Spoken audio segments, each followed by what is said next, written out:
Sejak dulu, mulai dari Bosnia, bahkan sebelum itu di Andalusia, umat Islam diusir dan dibantai dari Andalusia. Kenapa? Karena agama mereka rusak dengan syirik-syirik. Mereka kemudian ketika tauhidnya rusak, mereka meninggalkan kewajiban jihad fisabilillah, sehingga kewibawaan mereka dicabut oleh Allah karenanya. Kenapa kau meninggalkan jihad? Karena tawakalnya sudah tidak ada. Tauhidnya rusak sehingga tawakalnya tidak ada. Serba takut dari bayangan-bayangan yang menghantuinya. Nah, ini akibat atau orang bilang efek domino daripada syirik ini, kerusakan syirik ini. Sehingga jadilah semakin asing Islam. Bagaimana umat Islam dibantai di Bosnia dalam keadaan mayoritas. Umat Islam di sana mayoritas, dibantai oleh minoritas. Aneh. Bagaimana umat Islam di Maluku, di Ambon, dalam keadaan mayoritas, dibantai oleh minoritas. Bagaimana umat Islam di Rohingya dibantai dalam keadaan mereka sesungguhnya mayoritas. Di wilayah Rohingya itu mayoritas. Buddha-buddha, biksu-biksu, bajingan itu masuk menyusup ke Rohingya dan membantai umat Islam di sana. Kenapa? Karena umat Islam sudah rusak tauhidnya. Mereka sudah rusak tawakalnya kepada Allah. Mereka bertawakal kepada manusia. Mereka bertawakal ke kubur-kubur. Mereka bertawakal ke jimat-jimat. Mereka tidak lagi bertawakal kepada Allah, sehingga mereka meninggalkan jihad fisabilillah. Akhirnya dicabut kewibawaan mereka oleh Allah di hadapan kufar. Ya. Nah, kalau umat Islam kembali kepada tauhidnya, kalau umat Islam kembali membersihkan syirik dari tauhidnya, umat Islam akan utuh ketawakalannya kepada Allah, dan umat Islam akan berwibawa kembali. Jadi kalau dibilang oh umat Islam ini dibantai, oh umat Islam ini kalah karena tidak bersatu, keliru. Bukan tidak bersatu, bukan. Tidak bertauhid.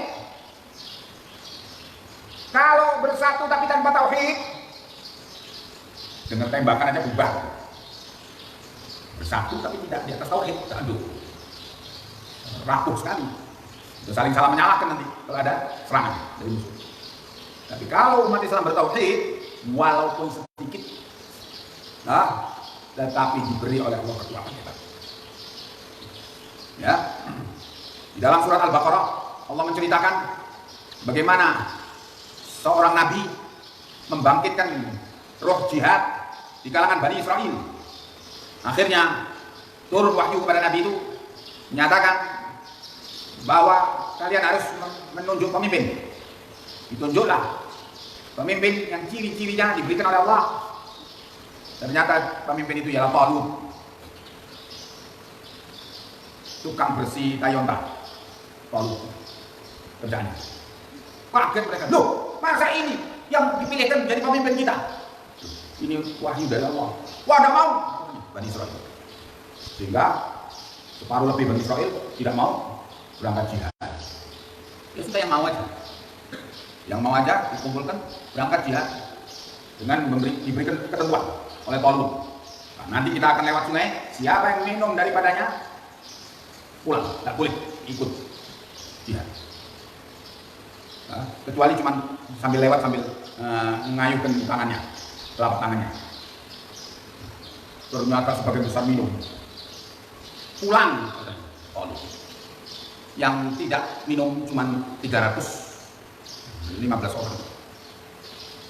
Ini yang mau dihadapi Jalut, pemimpin besar Romawi, pasukannya 100.000 orang.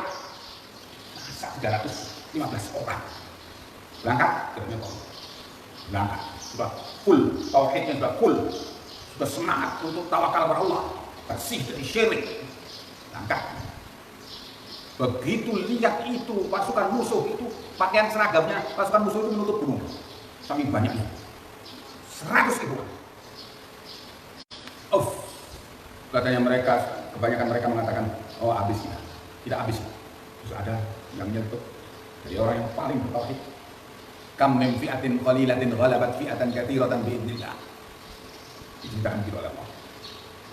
Hei, katanya orang ini, berapa banyak kelompok yang sedikit mengalahkan kelompok yang besar dengan izin Allah. Dan benar, di dalam kelompok 315 orang itu ada remaja yang bernama Daud alaihissalam, Nabi Daud, tapi masih remaja. Ya. Dan ketika itu Daud bersenjata dengan pisau yang dikasih tali, diputar-putar, dia maju, tempuh, dan terus pasukan kaget, pasukan musuh kaget, karena nggak mampu mengatasi ini putaran-putaran pisau ini. Wah, banyak yang kena dan mati. Wah, terus maju sampai berhasil membunuh Jalul, pemimpin pasukan Romawi, dan terbunuhlah Jalul. Bubarlah pasukan musuh, dan akhirnya menanglah kaum muslimin Bani Israel. Dan waktu itu Talut membuat sayembara barang siapa yang berhasil membunuh Jalut akan saya nikahkan dengan putri saya. Talut punya putri cantik luar biasa, dan karena Daud yang berhasil membunuhnya, Daud dinikahkan dengan putri Talut. Akhirnya kerajaan Bani Israel berdiri, Talut sebagai raja. Dan setelah Talut meninggal karena nggak punya anak lagi, menantunya yaitu Nabi Allah Daud menjadi raja. Nah, itulah yang diceritakan di dalam Al-Quran tentang awal atau cikal bakal kerajaan Bani Israel berdiri dari segelintir orang. Ya. Jadi bukan dari persatuan bersatu, tidak peduli akidahnya apa, tidak syirik ya bersatu, ayo umat Islam, ayo syirik jadi, bukan begitu. Kemenangan yang Allah berikan tidaklah kepada orang-orang yang di situ banyak campur aduk, syirik dan bid'ah, tidak diberikan. Wa man nasru illa min indillah.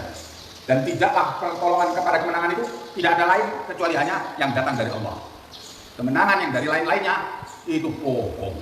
Tidak mungkin Allah menolong orang kelompok yang pimpinannya nyembah kuburan, sembah sujud kepada kuburan Soekarno disembah. Tidak mungkin. Lu kalau menang, ya itu kemenangan palsu, bohong, dan tidak akan memberi manfaat apa-apa kepada Islam dan Muslim. Tidak mungkin Allah akan menolong orang-orang yang tukang nyembah kuburan atau orang-orang yang ahli dukun. Tidak mungkin. Begitulah, tidak akan bisa membela agama Islam ini kecuali orang yang bertauhid, walaupun sedikit. Maka Nabi SAW mengingatkan, sebagaimana hadis yang diriwayatkan oleh Imam Muslim dalam sahihnya dari Abi Hurairah radhiyallahu anhu, "Bada al-Islamu ghariban wa sayaudu ghariban kama bada'a ghariban wa tubalil ghuraba." Islam mulai dalam keadaan orang menganggapnya asing.